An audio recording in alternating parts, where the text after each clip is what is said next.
If you work in quality control at a candy factory, you know strict safety regulations come with the job. It's why you partner with Grainger. Grainger helps you find the high-quality and compliant products your business needs to inspect, detect, and help correct issues. And the sweetest part is, everyone gets a product that's as safe to eat as it is delicious. Call 1-800-GRAINGER, click Grainger.com, or just stop by. Grainger, for the ones who get it done. So moving on to our next topic here, we do have the firing of Matt Eberflus. We do have the firing that Matt Eberflus has been gone. We all saw the blunder at the last, 45 seconds of that game. Basically, it was 3rd and 28. They had a timeout on the board. Caleb Williams is trying to hustle his players back. He's checking plays. Matt Eberflus said, we're not going to call a timeout. We don't need it. We're going to carry it over to next week, even though you can't carry it over to next week. Long story short, they ended up losing the game. Later in the interview, it was actually Friday morning, he come out and he spoke to the press saying, I am preparing for the San Francisco 49ers. We're getting ready. I'm self-scouting. Not even an hour after that, bada bing, bada boom, he was fired. He was canned. So when we look at Matt Eberflus, he has been arguably one of the worst coaches that the Chicago Bears have ever had. I forgot to write down the stats, but he has been below 300 winning for the Chicago Bears. He has not won a Sunday game. Is like 0-18 or something. They have been terrible. They have been terrible. So, Mark, you know about terrible coaches. You've had Sean Payton. You've had other Nathaniel Hackett. You've had some bad coaching in Denver. Did the Chicago Bears make the right move in firing Matt Eberflus going in or after week 13? I'm going to say this has been a long time coming, dude. This guy should have never been hired on to take on Caleb Williams. Like, I've said it over and over. I think young rookie quarterbacks need to have an offensive-minded coach. This guy was not that. He was defensive-minded. I don't know why Bears ownership thought that, hey, this guy's still pretty good. Let's keep him on and let's help him develop Caleb. I don't know where that ever came from because that was totally the wrong move. They should have hired Cliff Kingsbury, like I've been saying over and over. The Bears the Bears shit the bed. They should have never had this guy as their coach this year. That's what I'm going to say. Yeah, so I actually did just pull up the stats here. And by the way, Legends, FN, what's up? So this is from ML Football over on the Twitter. And he said, Matt Eberflus is one of the worst coaches in NFL history. Just not for the Chicago Bears, but the NFL history. His record is 14-31. On the road, he is 3-19. He is 0-18 on Sunday road games, so he has never won a road game on Sunday, and his winning percentage ranks 217th out of 229 all time. When he was 5-22 when trailing at halftime, 5-17 in one-score games, 2-14 in NFC North games, and versus winning teams 1-14. Just like Mark said, guys, this was a long time coming. Matt Eberflus should have been fired last season. If the Chicago Bears were serious about rebuilding, retooling, actually pursuing a playoff, an NFC North Championship, and a Super Bowl, they would have fired Matt Eberflus last season. Then they would have brought in a new coach to drafted a new quarterback, right? I saw this other image. It was in our NFC North Trash Talk group. I believe it was 2020, right? Mitchell Trubisky got drafted, or was it 2021? I cannot remember. That same year, Coach Fox got fired, right? The next season, or two seasons later, Justin Fields got drafted. They fired Matt Nagy that same year. This year they drafted Caleb Williams. This same year they fired Matt Eberflus. It is I am going to take my words from BC Combs. This is Groundhog Day over and over and over for the Chicago Bears. It is rinse and repeat. They draft a quarterback, they fire the coach. They draft a quarterback, they fire the coach. And then the GM gets his. It is terrible. If you are a Chicago Bears fan or a Chicago sports fan in general, I am sorry for you. Hoffy, did the Bears make the right choice of firing Matt Eberflus? That is the question. I mean, if it's anything but yes, you're wrong. No, they made the wrong decision. Eberflus should have been fired at halftime of the Patriots game. When you get blown out at home against the New England Patriots of today, that's a serious issue. And I mean, I'd messaged Beastie Combs during that halftime and said I wouldn't allow him out of the locker room. I'd give him a one-way ticket to wherever the hell he lives. But yeah, I think this has been a long time coming. But at the beginning of the season, we beating a dead drum here, but we talk about these rookie quarterbacks and who was most equipped to take over a team and be successful, and it was the Bears. But I mean, I think we all knew that the coach was going to be the one and only thing that got in the way of this team, and that's exactly what he did. So yeah, I think that they should have drafted Caleb Williams and had a new coach, but now you're going to go into year 2 with Caleb Williams, and you're going to have to hire a new coach. So he's going to have to relearn the entire system all over again. Right. And look at quarterbacks like Baker Mayfield. Kind of same thing happened in Cleveland. Could never really figure things out. Goes to the Rams on 3 days, 2 days, 24 hours, whatever it was. Wins a game. Goes to Carolina. Doesn't really get the chance to play all that well. Again, crappy coach. Now he's in Tampa Bay, and he's crappy ownership. Now he's in Tampa Bay. Perfect spot for him. And looking like a top 10 quarterback. So I think that, the key to success for a quarterback is, having a solid coach.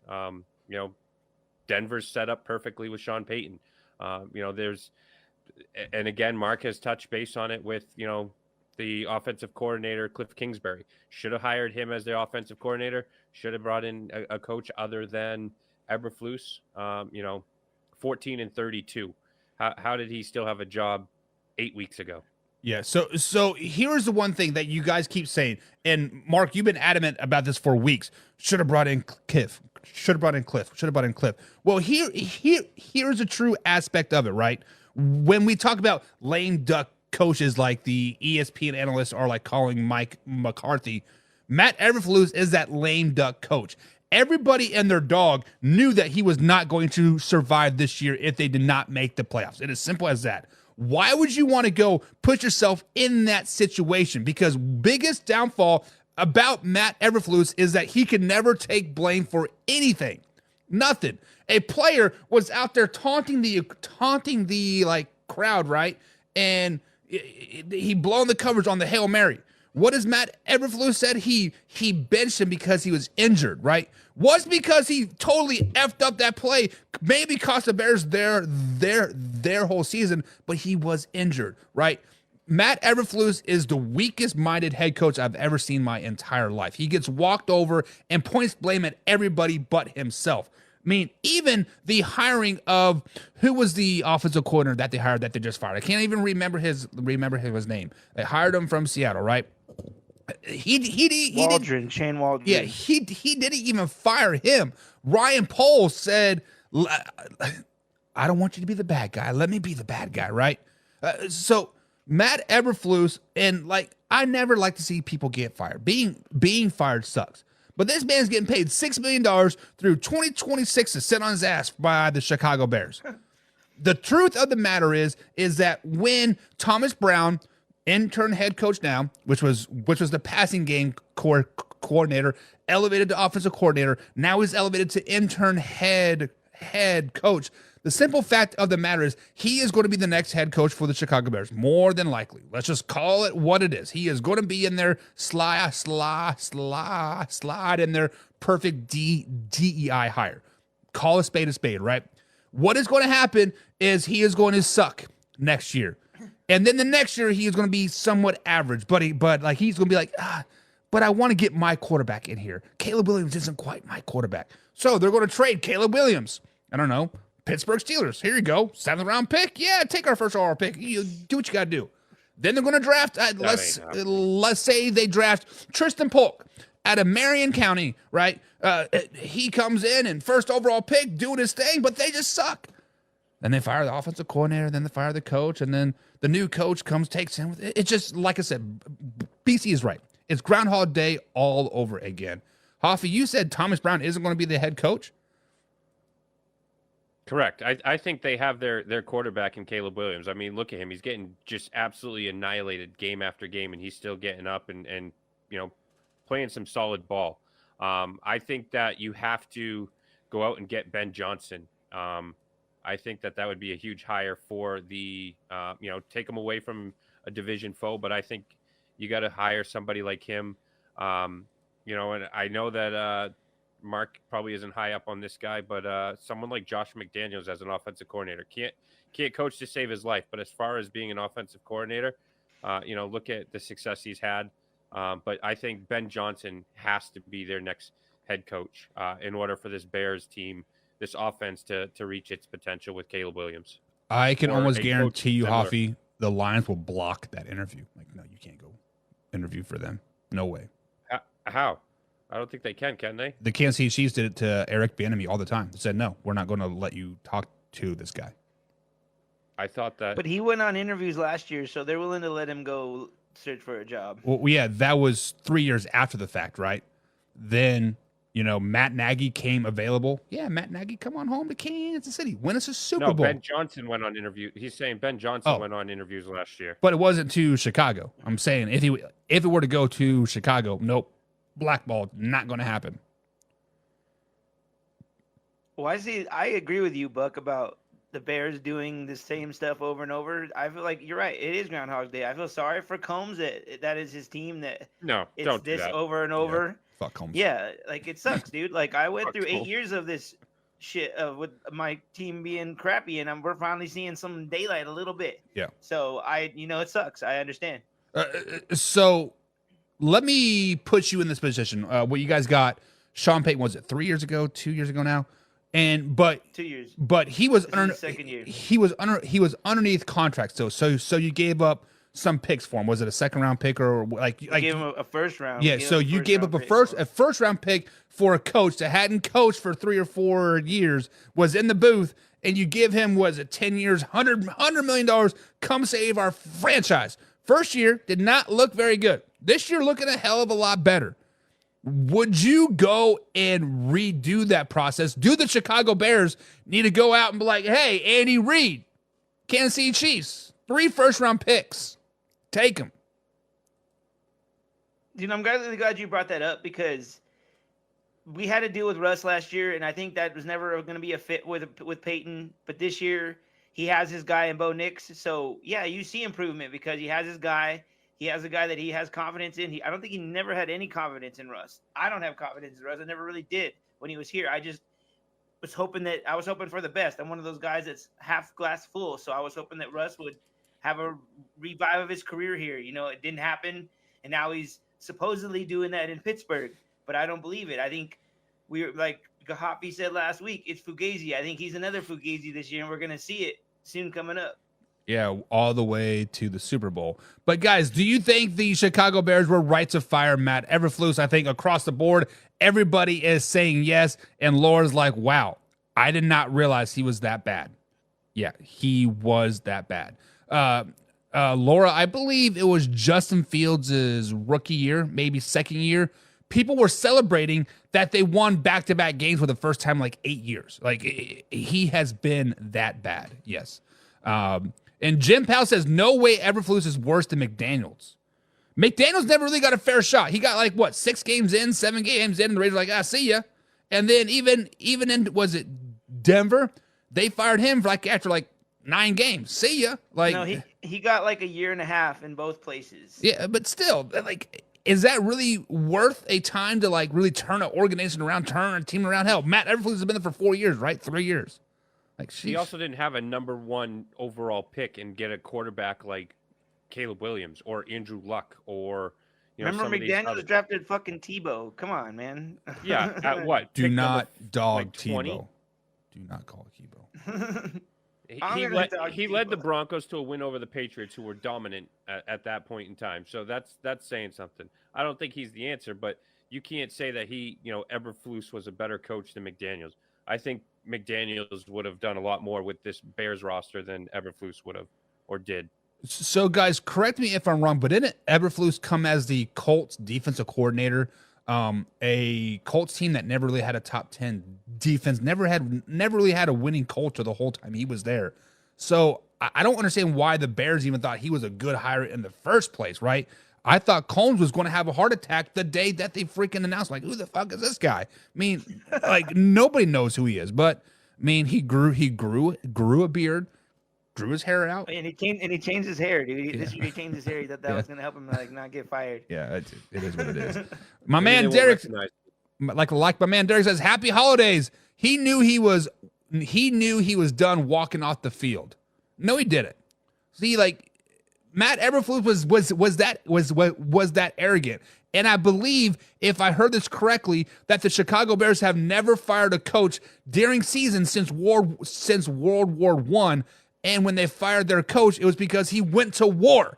So that was the only reason why they fired him. So I'm just they don't normally do that. So it was a little bit of a shock. But Mark, since it is a shock, man, I wish Combs was here. I'd be getting underneath his skin so bad here. We should have had him on tonight, man. He's actually doing a live show right now. That's how pissed off he is. He hates Virginia McCaskey. He hates her.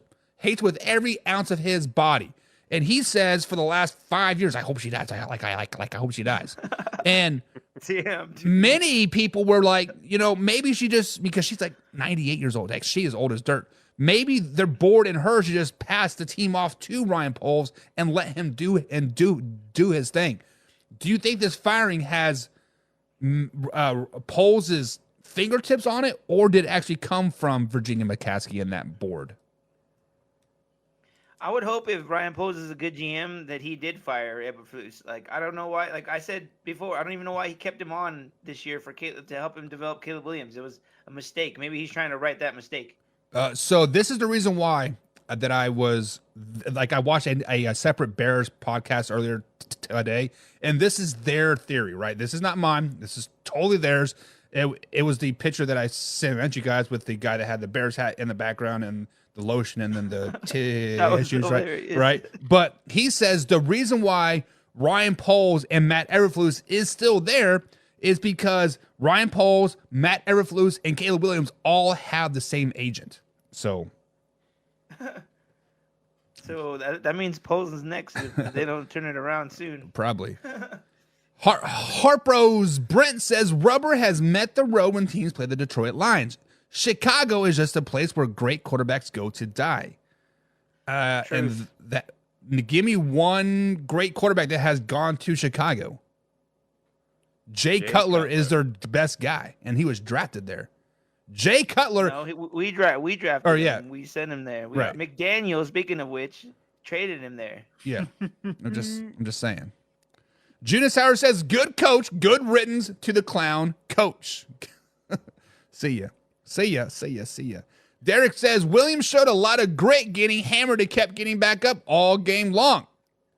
He had no other choice. Let's just be honest. He had no other choice but to get back up. Brent says, "What? Go ahead." 101. Virginia's 101. Really? I didn't I thought he was exaggerating, but yeah, maybe she'll die this year. Fingers crossed. I'm totally joking. But no, you're not. But Brent says all those draft picks and all that money spent on free agents, and they're still terrible. It's all about coaching. What do you know about coaching? I know everything about coaching. John People says they cannot stop coaches from interviews. Yes, they can, John. Hoffy, Google it. They can't. Yes, they can. They changed the rule, dude. They can do that. They can't do that now. They can if it's for a coordinator position, but if it's if it's a head coach position, because it's an upgrade, it's for a promotion, they cannot. That's part of that whole Rooney. Okay. That Rooney rule. So if it's a lateral move, the team can block it. Okay. Can block it, yeah. But if it's head coach or something above, then they can totally go for it. Okay. The tampering is legit, and there's a certain timeline that they can actually So Detroit could say, no, we're in the playoffs, you can't interview. So they would have to wait till the season. So Detroit has some games they can play with them, but they can't stop them from interviewing. Yeah, that's what who do the Bears go get though? Seriously, who do they go get? Coordinator position, right? So let's look beyond the Detroit Lions, because I think it's going to take a special job for those guys to leave. But you are going to look at a coach somewhere, a player coach, Deion Sanders, right? Deion Sanders would probably be a fairly good guy. But one of the most Chicago things to do is to look at defensive coordinators. Look at defensive coordinators in Kansas City. Always defensive Look at coordinators. a defensive coordinator in Dallas. Look at a defensive coordinator, or used to be a defensive coordinator in New York for like the Jets. So I think the 3 top candidates for them would be Mike Zimmer. He knows the NFC North. He was pretty decent with the Minnesota Vikings. Then you Steve Spagnuolo. You've seen what he has done with the Kansas City Chiefs. He does have a bad track record as a head coach, but the Bears like the defensive-minded guys. Steve Spagnuolo might be it, or a guy that's getting paid $50,000 a day to be on another team's coaching staff to get them to the playoffs, and that's Robert Saleh, which is working with the Green Bay Packers, right? Or was it Detroit Lions? I can't remember who he's working for. What about my guy VJ? He coached in Cincinnati. He knows the AFC North. You know. Oh well, It's the NFC North. Like I misspoke on that. I don't know. I think they're going to hire Matt Quatraro. I don't even know who that is. Yeah. That's your Kansas City Royals manager. Oh Jesus. John People says Mike Vrabel would be a good coach, and like I said, another defensive-minded head coach. I think the Bears will go defensive-minded. That's just who. I think so too. Which that's exactly the opposite what they need. They need an offensive guy to help Caleb. Man, I don't know what the. I think you could go with Vrabel, but you have to have an offensive coordinator that is established. Yeah, Cliff Kingsbury or a Josh McDaniels, and hand over the offense to him. No, I know he's not, but I'm just saying somebody like him. Maybe you got to bring in someone from college.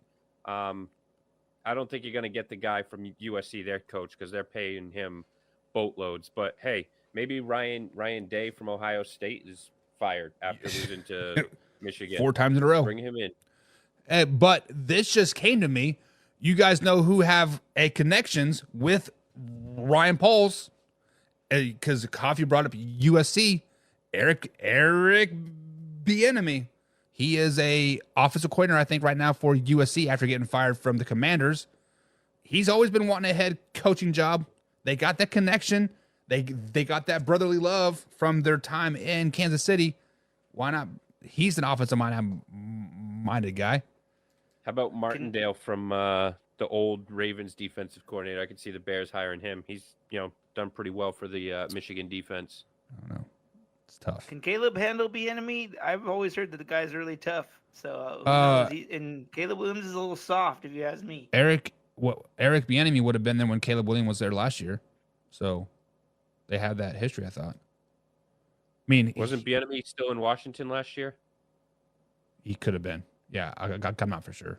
All my days are kind of starting to convolute together. Derek says Nick Saban's not doing much these days. Nick Saban's loving life with Pat McAfee on the College Game Day show. He really is. Yeah, dude. like he is starting to loosen up a little bit. Have a good time there. Dude, I saw him eating barbecue today on their show today. The enemy's at UCLA, Buck. Oh, UCLA. Okay, my fault.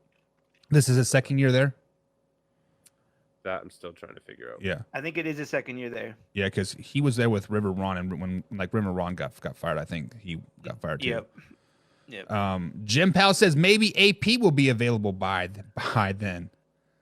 Listen, we'll be talking about like Antonio Pierce. He is probably on the hot seat. Let's just be honest. Yep. John says John People says Nick Saban is retired. If he goes anywhere, it's back to Bama. No. Yeah. Nick's, please come back. Nick Saban has flat out said he does not like the NIL crap. That is why he left, is because of the NIL crap. Yep. Like he was doing it illegally for all those years, getting all those guys down there, but now that it's legal, he's like, this is a big boys game. Now he's like, I'm out. Laura says Jimmer was good with the Vikings until his health went downhill and he lost his wife. That's just my opinion, though. Listen, he was pretty good. He wasn't Super Bowl good. But hey, the Chicago Bears are just looking for a 7-win team good. So, I mean, it'll be perfect. And then John wants to throw out John Gruden's name. No, Buck, like you said, they're going to hire Thomas Brown Jr., this guy, this coordinator. They're going to hire him, and then eventually he'll get fired too. They're going to keep the cycle repeating, dude. It's going to happen. Brian Flores. So, that would be probably a pretty good guy. But the only thing about that, Mark, was Thomas Brown Jr. was there when they drafted Caleb, right? Like, this is his first year there. So this is Caleb and him's first year together, and they clearly have a hard-on for him, right? You go from one of the worst passing offenses in the NFL. You are the passing game coordinator, and you get elevated to offensive coordinator. That I was like, what? That's freaking weird. And then a week later, now you're the head coach. So obviously Ryan Poles has some type of hard-on for him, and obviously the Bears have looked more fluid the last 2 weeks, right? If they don't get a blocked field goal or a blumbered on time out, we could be talking about them as 6-4 instead of 4-6, honestly. Of course, he's got a hard on for him, though. The Bears have never had a quarterback throw for 5,000 yards. 4,000 yards. So obviously Caleb Williams doing what he's doing. They're obviously going to, amount some credit towards the passing coordinator. But I don't think that's the answer. And Laura says, do not take Brian Flores. He is mine. True. I think out of all the ones we mentioned, I think he's probably the best one, to be honest. Brian Flores. He is, I don't know if the NFL would hire him, with all of his suing of the NFL. And it's up to the owners, man. It's not up to the NFL. Yeah, but it's a good boys club, right? But true. It is what it is. I think that or Ben Johnson. I think those are the two best options. Well, are they going to pay Ben Johnson? The whole reason Ben Johnson didn't go to Washington or any other job is because he wants like $15 million a year, and he's not going to probably leave Detroit until he gets that. It's like, why worth leaving? They got a really good team. True. Pay up. Back up the brink truck, baby. Exactly. Well, when Virginia McCaskey dies and her inheritance goes to somebody else, maybe they can finally back it up a little bit. But let's move on to the Detroit Lions yet again. We talked about who can beat them in